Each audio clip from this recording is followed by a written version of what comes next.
Hello, everyone. I'm still having a little bit of internet problems, so hopefully we will get through these 15 minutes without terrible delays. Welcome to 50 Days of 50 Conversations. I'm talking with someone today who I barely know, but I was so blessed to get to meet him a number of years ago. Humanities North Dakota brought a series of Muslim American writers and artists and creatives to North Dakota to do a conversation around what it means to be Muslim in America. And so I met Lahab Al-Jundi then and have never forgotten my experience with him. When he said he would join me, I almost couldn't believe it. So let's bring him to the camera. Hello, Lahab. Hello there. How are you? I'm doing all right. Just a quick correction before you get started. Yes. I did participate in that magical few days in North Dakota, and it's amazing how you can meet some people just for 2-3 days, and it stays with you, and it's like we're friends forever. You and all the wonderful people who put that event together, and the people who participated. But just me myself, I do not identify myself as a Muslim American. I do not identify myself as a Muslim either. I'm an Arab American. I was born in Syria, but I'm not religious in the sense of identifying with any particular religion. So we need to get that out of the way very quickly. I appreciate you so kindly correcting me, and I'm sorry that I made that assumption. That was a kind of a classic American gaffe. So I apologize, and thank you for correcting me. Well, I appreciate it. Everybody should get to be who they want to be and be defined how they want to be. Yeah, my father actually came from a Muslim family, but he definitely was not a practicing Muslim. And my mother was Christian. So I came from a mixed religious family as far as the official identification. But like I said, I very much like to think that I have gone beyond religious labels, spiritually speaking. Yeah. Okay. Well, I really appreciate that. And it doesn't really matter what your background is. I think I was setting context and then I said incorrect context. So I appreciate the correction. I really do. So, okay, Lahab, let's do the 3 questions. And then if any poetry chooses to spring from you, that's fantastic. And if not, I've got some links that I will put up so that people can hear some of your poetry. You are one of those rare men who trained to be an engineer and ended up writing poetry, which I actually think should not be as unusual as it seems like it is. But it's, we don't very often find people who are in those very classical STEM fields who also say, oh, by the way, I'm this really pretty exquisite poet. So you're a fabulous combination of all kinds of cultures and training and education and left and right brains and all those sorts of things. So let's get to the questions. all that stuff. Yeah, which is good. Is good. Okay, first question. What are 1 or 2 things that you knew before turning 50 that have served you well since turning 50?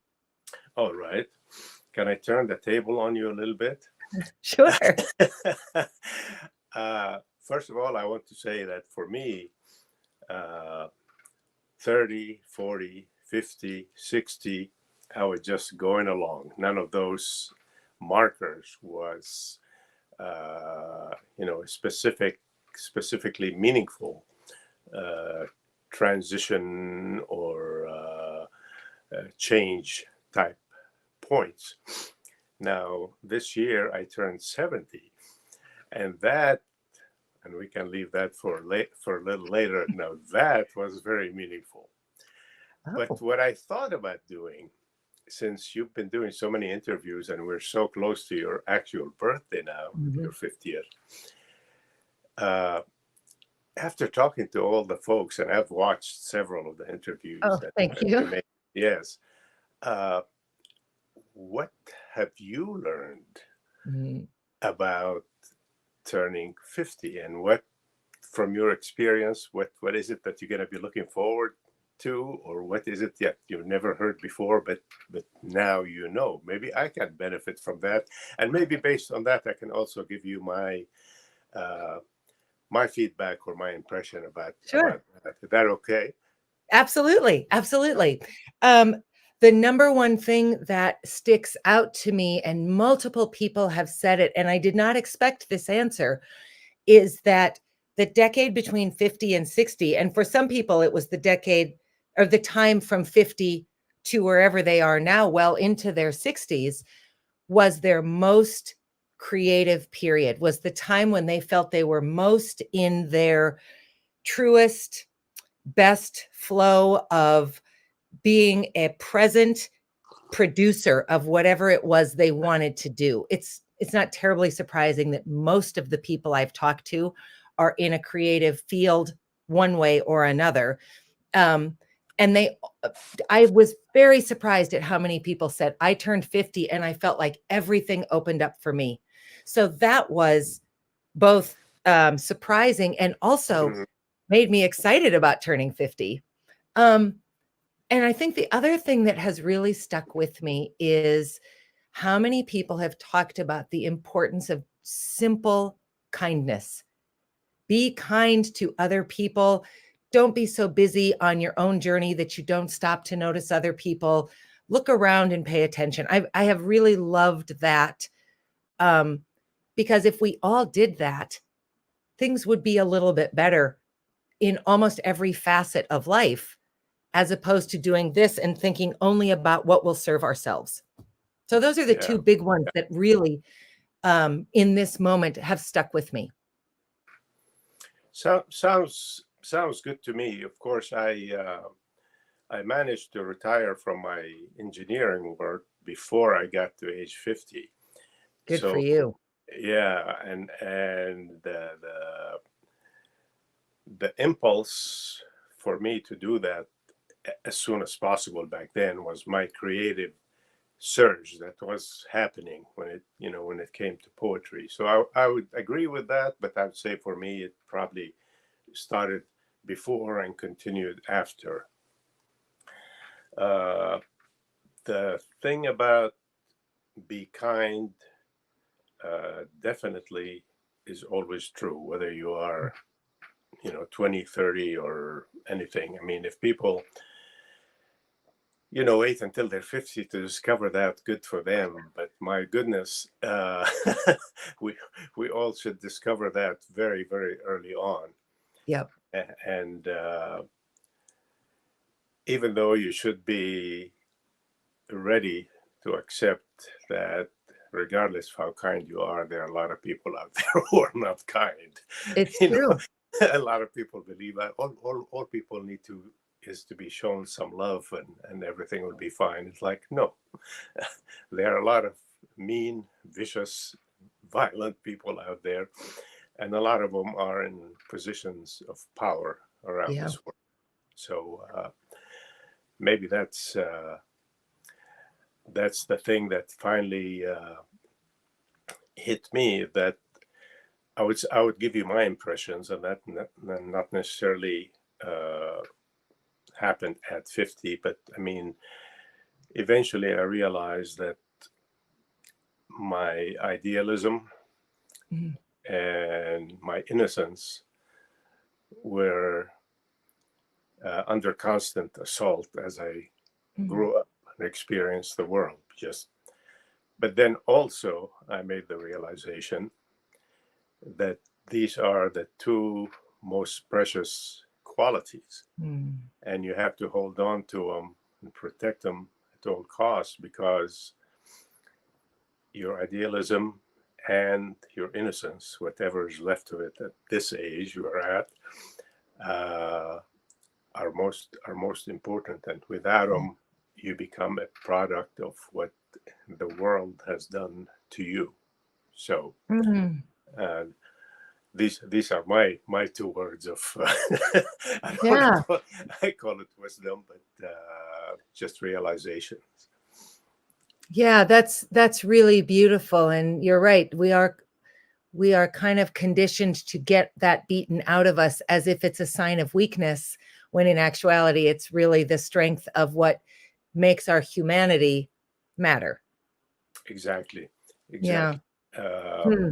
yeah, a lot of time we think of innocence or idealism like, thinking of world peace or what it would take to make peace happen. As we get older, we realize that number one, it's not happening anytime soon, and we kind of like push it aside. But then, uh, and I'm using the word innocence loosely here, but if you can imagine the innocence of a child, but just with the experience of the older person, I mean, Yeah. that's the combination that I'm trying to refer to here. You need to keep that in there, and that is probably purely emotional thing, and it's not an intellectual thing. Mm-hmm. Uh, of course, intellectually, we could be, rich with knowledge, but knowledge is just knowledge. It's Yeah. but emotions and feelings and experience are a lot. Well, it's a different dimension. A different Mm, dimension. mm. Yeah, that's lovely. Okay, next question. What do Thank you you. know now? What do you know now that you wish you could go back and tell your younger self?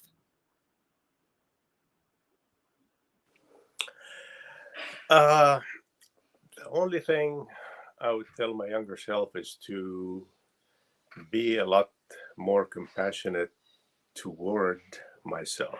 In other words, I used to journalize a lot when I was younger, uh, and there was a lot of frustrations, almost anger at my ability to answer my questions, or sometimes you have these voices going back and forth. You almost are arguing with yourself, and angry for not getting to good conclusions. Uh, I would just, and it's not a selfish thing to love yourself, of course. That's Mm, the new thing. So just love yourself more, not as a selfish or an ego thing, but be compassionate toward yourself, because really, you really can't be compassionate for anybody else unless you have that compassion for you in the first place. It's not nothing new, but you learn that, and I didn't know that at certain points. So that's what I would tell myself, I guess. yeah, that's beautiful. I would second that. If we were as mean to other people as we sometimes are to ourselves, we would be terrible humans. So offer yourself the grace that you so freely give to other people. Yeah, I agree. Okay, last question. What have been some of the most joyful aspects of your life since turning 50? Uh, I'm able to relax more. I am able to fully understand this concept of the now. In other words, trying to Mm. disassociate from time in terms of past, present, and future. I really have a feel. I don't know if I can communicate it to anybody else in words, how spacious time or spacious moment is. And I'm a lot more accepting. Mm. Again, back to being 70. Your body start doing some things. 70, trying to tell you that it's getting older. So uh, back to the concept of compassion, you realize that the body has a lot of miles at this point. It's like an Mhm. old car. In fact, I started writing a poem with that kind of metaphor in mind. We just happen to need to keep this one particular car for this trip. Yeah, it's you can't trade it in, Can't unfortunately. trade it in, yeah. But I mean, you can take care of it still. You can do Yeah. your best to keep it going. And so I'm instead of being angry at my body or what's happening, uh, I I'm learning to love my body just the way it is and accept it and be compassionate. Like it has done its best. It's gotten me this far. And there may be a few kinks or things here and there, but so far so good. So far, Well, so that's pretty much all you can hope for. yeah, exactly. All right, Lahab, do you have is there any poem you'd like to read us? Yeah, You are under sure. no obligation. Oh, I would love to hear something from you. I'd love to read a poem. Can I do like an advertisement for my new book? I don't know if you heard. Please do. Absolutely. I have a new book which came out last year, and it's called, can you see it? This is it. This is it. And it is available on Amazon. So Okay. if you want to get it. But if you put this is it, put at least my first name after it. Otherwise, there are a bunch of things that I realized online. I'll put a link into the notes as well so people can find it easily. There's definitely a Michael Jackson documentary called "This Is It," and man, oh yeah. So all that stuff comes out first. All right, let's see. I was looking after we talked about the poem earlier, which one I would read to you. So let me read this poem called "Waiting for the Moon." Okay. And it's from this new book. When I meditate on peace, soon I find myself meditating on love.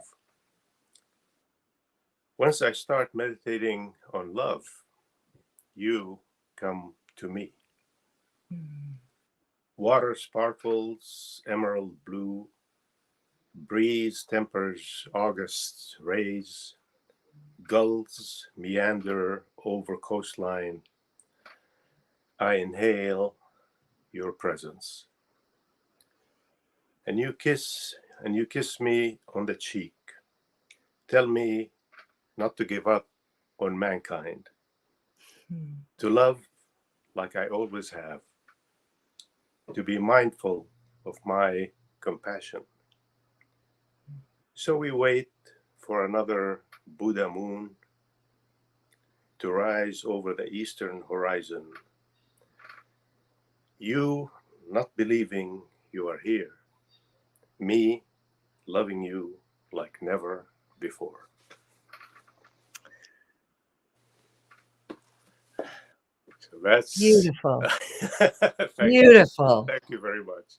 Thank you very much. You are the first person to perform on one of my conversations. So I really, really appreciate that. I so remember just getting caught up in listening to you read when we met, and poetry is just not as common in our day-to-day as so many other art forms. And so when you hear someone who really reads their own work in such a compelling way, it's mesmerizing and transformative. So thank you for gifting me and my audience with that, Lahab. I so appreciate it. And big love to you and all the folks in North Dakota that we've met over that those, like I said, those magical days there. I hold you all in my heart, and I love you all very much. Oh, well, thank you. Happy almost birthday to you. And I hope you get your furnace fixed. I'm sorry that's on the fritz. I forgot all about the furnace. So now so let's get you off and you go take care of that, Lahab. Thank you so much. Everyone else, there will be a pre-recorded conversation tomorrow. Tune in. Lahab, thank you again. Thank you. My pleasure. Take care. Bye-bye.